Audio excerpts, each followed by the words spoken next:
Good morning, students of class 9. You're welcome back to the e-classes now. We are doing economics and today's date is 18th of June 2021. We are doing people as resource. In our previous class, we have learned about unemployment.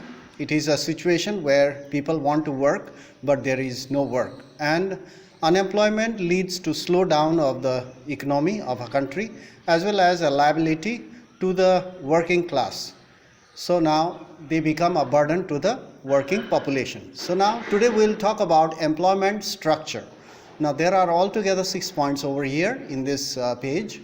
So now let's go through one by one.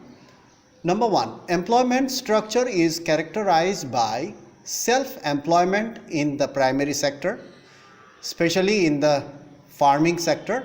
The whole family contributes in the field to produce crops.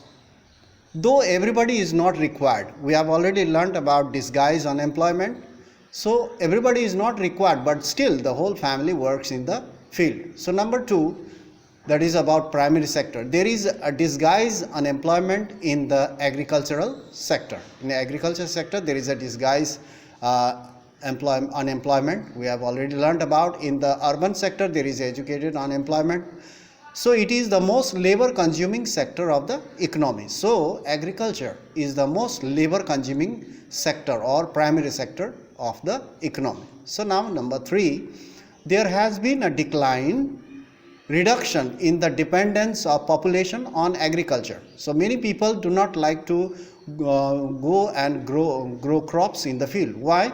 Because after getting education, they do not like to become a farmer. So there has been a decline in the dependence of population on agriculture because of disguised unemployment. So that's why there is less number of people working in the farming sector. So now number 4, surplus labor has moved to secondary or tertiary sector. The surplus labor in the disguised unemployment, we have learned about that. Not all are not needed to work in the farm. So the surplus labor, they move to secondary and tertiary sector.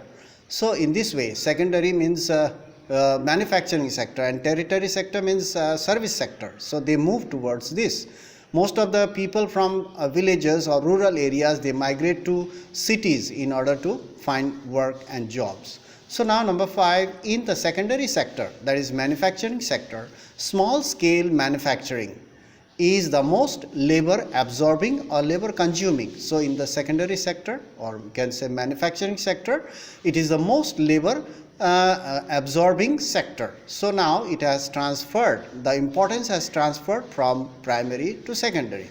Now in the next 6 point, in the case of tertiary sector, various new services are now appearing, such as information technology, biotechnology, etc. So here new services are being created according to the need of the time. So more people are moving towards or interested in the service sector. So in the case of service sector or tertiary sector, various new services. Because of that, many people are more interested to work in that, and now it is the most important sector at present.